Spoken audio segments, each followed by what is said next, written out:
ఒక్కసారి కొమ్మూరి గోల్డ్ కి కాల్ చేయండి. తాకట్లో ఉన్న మీ బంగారాన్ని విడిపించి మార్కెట్ ప్రైస్ కి వాళ్ళు కొనుక్కుని మిగతా డబ్బులు మీకు ఇచ్చేస్తారు. Hi, welcome to Manam TV. Manam TV ఉన్నది మన కోసం. నేను మీ journalist Manoj. So Maharashtra deputy CM Ajit Pawar ప్రయాణిస్తున్న జెట్ సరిగ్గా ఇక్కడే కూలిపోయింది. సో ఇది బారామతి ఎయిర్పోర్ట్ రన్వే.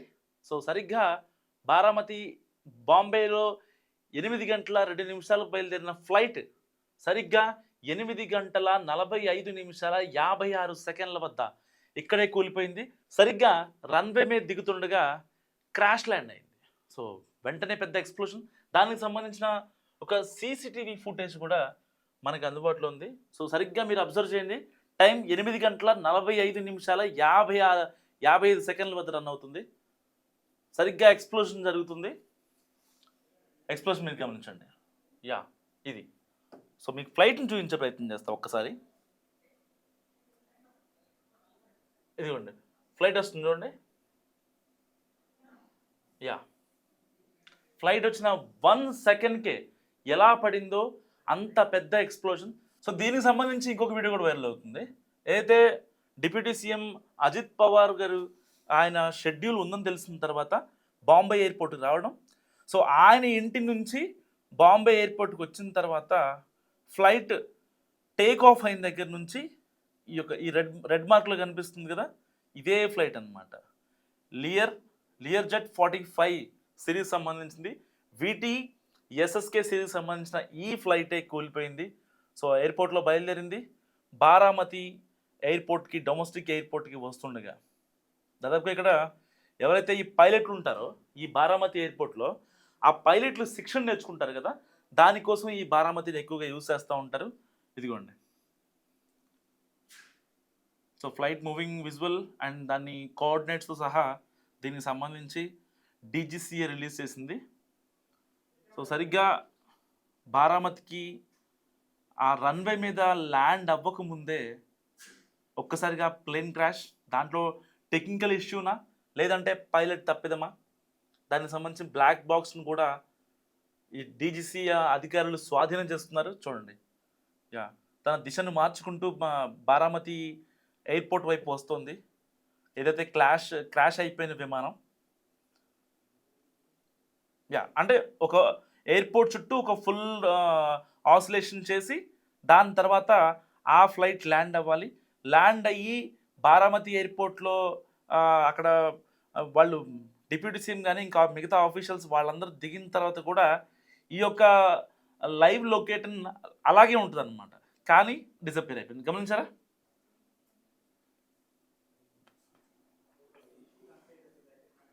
ఎనిమిది గంటల 45 నిమిషాల 56 సెకండ్ల వద్ద ఈ ఫ్లైట్ డిసప్పేర్ అయిపోయింది. సో పర్టికులర్గా మనం చూసుకుంటే దీనికి టెక్నికల్ ఇష్యూనా లేకపోతే పైలట్ ఇంకేమన్నా చేశాడా ఇంకేంటా అని చెప్పుకొని మాట్లాడుకుంటే, సో ఈ చార్టెడ్ ఫ్లైట్ పర్టికులర్గా మన ఇండియాలోని చాలామంది విఐపీస్ యూజ్ చేస్తున్నటువంటి చార్టర్ జెట్. సో దీనికి సంబంధించి లియర్ జెట్ 45 దీని నేము. అండ్ దీన్ని తయారు చేసిన సంస్థ బాంబోర్డియన్. 2009లో దీన్ని ఈ లియర్ జెట్ 45ని ఆపేశారు. ఇంకా ఓకే, ఆల్రెడీ 1998లో ఎప్పుడైతే ఇండియాకి వచ్చిందో చాలామంది ఎవరైతే పెద్ద వాళ్ళు రాజకీయ సినీ ప్రముఖులు ఎవరైతే ఉన్నారో దీనికి కావాల్సిన వాళ్ళు ఈ జెట్ని తీసుకున్నారు. అంత బాగానే ఉంది. దాని తర్వాత 2008లో ఈ బాంబోర్డియన్ సంస్థ ఏదైతే మీకు సరిగ్గా దాని అఫీషియల్ వెబ్సైట్ కూడా చూపించే ప్రయత్నం చేస్తా. 2008 తర్వాత ఈ యొక్క 2008 తర్వాత దీని యొక్క ప్రొడక్షన్ కూడా కంప్లీట్గా ఆపేసింది. సో దాని తర్వాత ఈ లియర్ జెట్ 45 సిరీస్లోనే లియర్ జెట్ 75ని కూడా రిలీజ్ చేసింది బాంబోర్డియన్. సో దానికి సంబంధించి దాదాపుగా అంటే లెగ్ స్పేస్ ఎక్కువ ఉండడం, ఇంకా హై ఫ్రీక్వెన్సీ మాడ్యులేషన్ అండ్ ఇంకా బిజినెస్కి సంబంధించి బిజినెస్ పీపుల్కి వాళ్ళ అవసరాలకు తగ్గట్టుగా ఎలా డిజైన్ చేయాలో, సో దీని యొక్క ప్రత్యేకత అనమాట ఈ బాంబోర్డియన్ సంస్థ ప్రత్యేకత. అండ్ దానికి సంబంధించి లియర్ జెట్ 45ని డిజైన్ చేసింది. దాదాపుగా ఒక డికేడ్ పాటు తన సేవలు అందించింది. అయితే వాస్తవాన్ని చెప్పుకోవాలంటే ఎందుకు మరి ఇంత ఎఫిషియన్సీ ఉన్న జెట్ ఎలా పడిపోయింది ఏంటి? అప్పట్లో వైఎస్ఆర్ కూడా ఇలాగే హెలికాప్టర్ ప్రమాదంలో చనిపోయారు కదా, మరి ఫ్యూయల్ సరిగా అందలేదా, ఇంజిన్లోకి వెళ్ళలేదా, లేదంటే అసలు ఆ లాస్ట్ మేడే కాల్ ఇచ్చారా ఇవ్వలేదా, ఎలాంటి ఇష్యూ, విజిబిలిటీ లేదా, లేకపోతే పైలట్ తప్పిదమా, చాకచక్యంగా లేకపోవడమా, ఇలాంటి చాలా ఇష్యూస్ వచ్చాయి. మరి మీరు ఫ్లైట్ ఏమో, ఆ జెట్ ఏమో చాలా పెద్ద ఎఫిషియన్సీ ఉంది, మరి ఇక్కడ పైలట్ కూడా మంచి అప్రమత్తమే ఉన్నాడు. మరి అలాంటి నేపథ్యంలో ఎందుకు ఈ ప్రమాదం ఎలా జరిగింది అన్నది ఇక్కడ $1 మిలియన్ క్వశ్చన్. సో ఇప్పటికే బ్లాక్ బాక్స్ని డీజీసీ ఆఫీషియల్స్ తీసుకున్నారు. దానికి సంబంధించి మరికొద్ది గంటల్లో చాలా కీలకమైన సమాచారం వచ్చే అవకాశం ఉంది. సో బ్లాక్ బాక్స్ డేటాని రిట్రైవ్ చేయకుండా ఎవ్వరూ ఏం మాట్లాడడానికి లేదు. సో బ్లాక్ బాక్స్ సమాచారం వచ్చిన తర్వాత మస్ట్గా మీకు ఒక వీడియో చెప్తా. కానీ దానికి ముందు మనం కొన్ని అంశాలను విశ్లేషించుకునే ప్రయత్నం చేద్దాం. ఇప్పటిదాకా కేవలం అక్కడున్న ఏదైతే బారామతి ఎయిర్పోర్ట్ ఉంది కదా, ఈ బారామతి ఎయిర్పోర్ట్ దగ్గర సో ఇక్కడ ల్యాండ్ అవ్వాలి. 8:01కి బాంబేలో ఫ్లైట్ బయలుదేరింది అండ్ 8:45 వద్ద ఫ్లైట్ ఇక్కడ కూలిపోయింది. ఏదైతే అక్కడ చిన్న చిన్న చెట్లు పొదలు ఉంటాయో అక్కడ కూలిపోయింది. దానికి సంబంధించిన విజువల్స్ దాదాపు వరల్డ్ వైడ్గా ఫుల్ వైరల్ అయ్యాయి. సో ఇలాంటి నేపథ్యంలో ల్యాండింగ్ ప్లేస్ ఉందో ఇక్కడ మీరు అబ్జర్వ్ చేసే ఉండొచ్చు. మనం ల్యాండింగ్ దగ్గర ఆ వైట్ మార్క్స్ అబ్జర్వ్ చేస్తాం. ప్రతి ఎయిర్పోర్ట్, మనం బేగంపేట ఎయిర్పోర్ట్లో చూసినా, శంషాబాద్లో చూసినా, సో అక్కడ వైట్ లైన్స్ ఉంటాయి కదా, ఆ లైన్స్ దగ్గర సరిగ్గా ప్లేన్ ఒకవేళ దిగకపోతే ఆ వింగ్స్ యొక్క ఫ్రీక్వెన్సీ, ఆ మాడ్యులేషన్ సరిగ్గా లేకపోవడం వల్ల కూడా అక్కడ కూడా ఫ్రిక్షన్ వల్ల మంటలు వచ్చే అవకాశం ఉంది. సో ఇన్ని కాన్సిక్వెన్సెస్. ఒకవేళ అక్కడున్న ఏదైతే అజిత్ పవార్ వస్తున్నాడని చెప్పి చుట్టుపక్కల వాళ్ళందరూ ఇక్కడ చేరుకొని, ఏదైతే ఫ్లైట్ ఆల్రెడీ మనం దాకా విజువల్లో చూసాం, సీసీటీవీ ఫుటేజ్ విజువల్లో చూసాం, ఆల్రెడీ అది ఇట్లా వస్తుంది కానీ విజిబిలిటీ సరిగ్గా లేదు మనం చూడటానికి. అండ్ దానికి సంబంధించిన కూడా డీజీసీ వాళ్ళు ఇస్తారు మనకు విజువల్స్. అండ్ దానికంటే ముందుగా ఎప్పుడైతే ఆ ఫ్లైట్ ఇంకొక 1 మినిట్లో ప్రాపర్గా ల్యాండ్ అవ్వడానికి రెడీగా ఉన్న సమయంలో అక్కడికి వచ్చిన చుట్టుపక్కల ప్రజలు ఎవరైతే ఉన్నారో వాళ్ళు చెప్పేదాని ప్రకారం ఏంటంటే, లేదు అది పడిపోతుందని మేము ముందే గెస్ చేయగలిగామని చెప్తున్నారు. అంటే గాల్లోనే అటు ఇటు షేక్ అయిందా, లేదంటే ఇంకేమన్నా జరిగిందా అన్న విషయాలు కూడా ఇప్పుడు డీజీసీ తేల్చాల్సి ఉంది. ఇప్పటి వరకు డీజీసీ చెప్తున్న దాని ప్రకారం ఇది ఒక టెక్నికల్ సమస్యగానే చెప్తుంది తప్ప అక్కడ ఫ్లైట్ తప్పిదమా, లేకపోతే వన్స్ ఫ్లైట్ టేక్ ఆఫ్ అవుతుంది అంటే ఒక మినిస్టర్నో, ఒక డిప్యూటీ సీఎంనో, ఒక పిఎంనో, ఒక సీఎంనో, ఇలాంటి విఐపీస్ని ట్రావెల్ చేసే ఏ జెట్ అయినా సరే వన్స్ టేక్ ఆఫ్ అవుతున్న సమయంలో దానికి సంబంధించిన క్రూ డీటెయిల్స్, క్యాబిన్ క్రూ ఎవరైతే వెళ్తున్నారో దాంట్లో ప్రయాణించే ప్రయాణికులు అండ్ దానికి సంబంధించి ఆ జట్టుకు సంబంధించి టెక్నికల్గా కండిషన్లో ఉందా లేదా అనే అంశాలు వీళ్ళు ధృవీకరిస్తారు. అండ్ డీజీసీకి ఒక మెయిల్ వెళ్తుంది. అండ్ పర్టికులర్గా ఈ బాంబార్డియర్ ఉందా, ఈ లియర్ జెట్ 45 వాళ్ళకి కూడా ఒక అఫీషియల్ మెయిల్ వెళ్తుంది. ఏమని, పలానా జెట్లో ఎంతమంది ట్రావెల్ చేస్తున్నారు ఫ్రమ్ డెస్టినేషన్. సో ఇలాంటివి కొన్ని పొందుపరిచి ఉంటాయి. సో ఆ టైంకి ఆ మెయిల్ వెళ్తుందంటే అర్థం ఏంటో తెలుసా, ఈ యొక్క లియర్ జెట్ చాలా కండిషన్లో ఉందని అర్థం.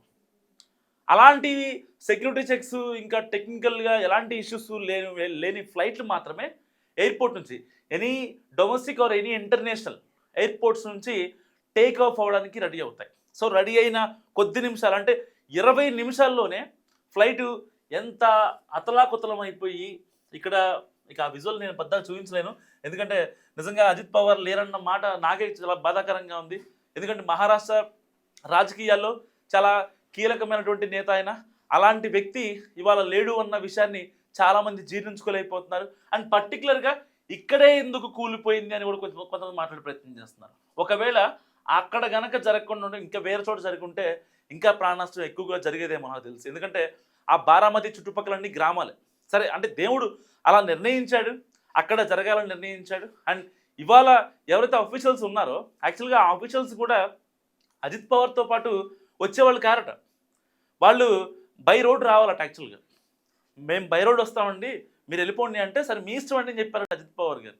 వాళ్ళు కూడా సరే సార్ మేము మీతో పాటే మేము ఫ్లైట్లో వచ్చేస్తామని చెప్పి వచ్చారంట. వాళ్ళు కూడా ఇప్పుడు అనంత లోకాలకు వెళ్ళిపోయారు. అంటే ఇక్కడ విధి ఎలా ఉంటుందంటే ఒక్క సెకండ్, ఒక్క నిమిషం ఎలా ఉంటుందో చెప్పడానికి ఈ ఫ్లైట్ యాక్సిడెంట్ ఒక పర్ఫెక్ట్ ఎగ్జాంపుల్ అని చెప్పుకోవచ్చు.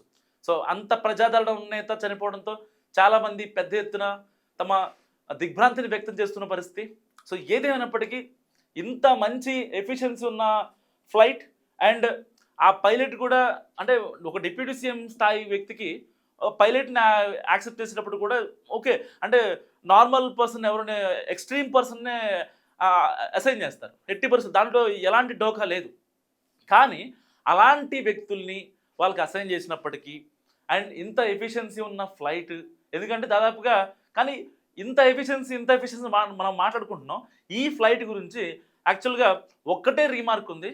గత 15 ఏళ్ల పాటు ఈ ఫ్లైట్ ఇన్ని రోజులు బట్టి సేవలు అందించినా సరే 2023 డిసెంబర్ 6న ఇదే ఫ్లైట్కి ప్రమాదం జరిగింది.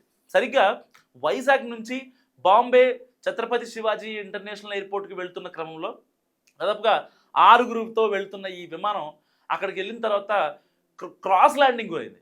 బేసిక్గా మీరు గమనించవచ్చు, ఏదైనా ఇంటర్నేషనల్ ఫ్లైట్లు హెవీ లోడ్తో వస్తున్న ఫ్లైట్స్ మాత్రమే క్రాస్ ల్యాండింగ్ చేయగలుగుతాయి. మీరు గమనించండి కావాలంటే, ఎప్పుడైనా సరే ఏవియేషన్ క్లిక్స్ అని కొన్ని యూట్యూబ్ ఛానల్స్ ఉంటాయి, దాంట్లో only landing and take off visuals మాత్రమే చూపిస్తూ ఉంటారు. ఏదన్నా పెద్ద కార్గో విమానాలు, ఏదన్నా గూడ్స్తో వెళ్ళే విమానాలు, మన డొమెస్టిక్ ఇప్పుడు మన ఇండిగో కానీ ఎయిర్ ఇండియా కానీ డొమెస్టిక్ కానీ ఇంటర్నేషనల్ ఫ్లైట్స్ కానీ క్రాస్ ల్యాండింగ్ చేయవు. ఎప్పుడైతే ఏదైనా టెక్నికల్ ఇష్యూనో, ఏదైనా ఫ్రంట్ టైర్ పంక్చర్ అవడమో, వెనకాల ఒక టైర్ పంజయిపోవడమో, దాన్ని ఒక ట్రక్లో పెట్టుకొని లాక్కెళ్ళడమో, ఇలాంటి సందర్భాల్లో మాత్రమే క్రాస్ ల్యాండింగ్ జరుగుతూ ఉంటాయి. కానీ ఇంత ఎఫిషియన్సీ ఉన్న ఈ లియర్జెట్ 45 విమానం మాత్రం 2023 డిసెంబర్ 6న సరిగ్గా డిసెంబర్ 6న బాంబే ఎయిర్పోర్ట్లో క్రాస్ ల్యాండింగ్ అయింది. సో దాని తర్వాత దాంట్లో ఉన్న 6గురు ప్రయాణికులు చాలా తీవ్రంగా గాయపడ్డారు. దాని తర్వాత ఈ ఫ్లైట్ని మరమ్మతుల కోసం పంపించారు. మరమ్మతుల కోసం వెళ్ళిన తర్వాత సో దాదాపుగా కొంచెం గ్యాప్ వచ్చింది. ఆ గ్యాప్ వచ్చిన తర్వాత మన అజిత్ పవార్ గారు ఎక్కిన తర్వాత కట్ చేస్తే ఈరోజు అనంత లోకాలకు వెళ్ళిపోయారు. అలా అని చెప్పి ఆ ఫ్లైట్ని కావాలనే, లేకపోతే దీని వెనకాల ఏదో కాన్స్పిరసీ ఉంది, ఎవరో అజిత్ పవార్ని చంపాలనుకున్నారు, ఇలాంటి వార్తలు ఇప్పుడు తెగ వైరల్ అవుతున్నాయి. అప్పట్లో దివంగత ముఖ్యమంత్రి వైఎస్ రాజశేఖర రెడ్డి గారి పావురాలగుట్టలో చనిపోయినప్పుడు కూడా దాని వెనకాల కుట్రకోణం ఉంది, లేదు జగన్మోహన్ రెడ్డి గారే చంపించారు, లేదంటే రిలయన్స్ వాళ్ళు కుట్ర పన్నారు, కావాలని ఆ ఫ్యూయల్లో రాళ్ళు వేశారు, లేదంటే ఏదో చాలా రకాల కాన్సిక్వెన్సెస్ జరిగాయి. సో ఏదైనప్పటికీ బ్లాక్ బాక్స్ రాకుండా మనం అంటే గీత దాటి మాట్లాడితే మనం కరెక్ట్ కాదు, అది జర్నలిజానికి సంబంధించి అదొక చెరపలేని ముద్రగా భావిస్తాను నేనైతే. బ్లాక్ బాక్స్ సంబంధించి డీజీసీ ఆఫీషియల్స్ దాన్ని తీసుకున్నారు అండ్ మరికొద్ది గంటల్లో దాన్ని రిట్రైవ్ చేసే అవకాశం ఉంది. సరిగ్గా 8 గంటల 2 నిమిషాలకి బాంబే ఇంటర్నేషనల్ ఎయిర్పోర్ట్లో ఫ్లైట్ బయలుదేరింది. 8 గంటల 45 నిమిషాల 56 సెకండ్ల వద్ద బారామతి ఎయిర్పోర్ట్ దగ్గర లియర్జెట్ 45 విమానం క్రాష్ ల్యాండ్ అయ్యి కుప్ప కూలిపోయి పెద్ద ఎక్స్ప్లోజన్ కట్ చేస్తే అక్కడి దాకా వచ్చిన వాళ్ళ ఫ్యాన్స్, అభిమానులు, కార్యకర్తలు, మా ప్రియతమ నేతను చూద్దామని వచ్చిన వాళ్ళంతా కూడా కళ్ళ నిండా నీళ్లతో వెనక్కి తిరగాల్సిన సిచ్యువేషన్. కనీసం చివరాఖరకు అజిత్ పవార్ బాడీ చూద్దామంటే 66 ఏళ్ల వయసులో ఉన్న అజిత్ పవార్ని ఒక్కసారైనా తనివి తీరా చూసి ఇక ఇదే మా ప్రియతమ నేత చివరి చూపు అనడానికి కూడా లేకుండా చిన్నాభిన్నమైపోయింది ఆయన డెడ్ బాడీ. కనీసం చేతులు లాగితే పట్టుకుందామని అక్కడ అఫీషియల్స్ ఎవరైతే రెస్క్యూ ఆపరేషన్ చేస్తున్నారో వాళ్ళు వస్తే చేయి లేపుదామంటే అసలు ఆయన పరిస్థితి ఎలా ఉందంటే ఆ డెడ్ బాడీ పరిస్థితి చాలా దారుణంగా ఉంది. ఒక్క మాటలో చెప్పాలంటే ఏది పట్టుకున్నా మాంసపు ముద్దలు వచ్చేస్తున్నాయి. అంత దారుణమైన సిచ్యువేషన్లో ఆయన కాసేపట్లో వేదిక పైకి ఎక్కి ప్రసంగించి అక్కడ ఉన్న రైతులతో, కార్మికులతో, శ్రామికులతో, విద్యార్థులతో, మహిళలతో మాటామంతి చేయాల్సిన టైం అది. సరిగ్గా ఆ టైంలో జరిగిన ఎక్స్ప్లోజన్ నిజంగా ఇండియా ఒక్కసారిగా విషాద ఛాయలు అలుముకున్నాయి. ఇండియాలో చాలామంది ప్రముఖులు రెస్పాండ్ అవుతున్నారు. ఆయన ఒక తిరుగులేని నేత అంటూ కూడా చాలామంది మాట్లాడుతున్న పరిస్థితి. అండ్ దీని గురించి, ఈ ఫ్లైట్ యాక్సిడెంట్ గురించి చాలామంది పిచ్చి రాతలు, పిచ్చి మాటలు మాట్లాడుతున్నారు. దీని వెనకాల కాన్స్పిరసీ ఉంది, ఎవరో చంపించాలనుకున్నారు. అదంతా కరెక్ట్ కాదండి. ఆయన ఫేట్ బాగాలేదు. ఉదయం జిల్లా పరిషత్ ఎన్నికల కోసం బారామతి బయలుదేరారు, అంతా బాగానే ఉంది. దాని తర్వాత అనుకోకుండా జరిగిన దుర్ఘటనే ఈ ప్రమాదం.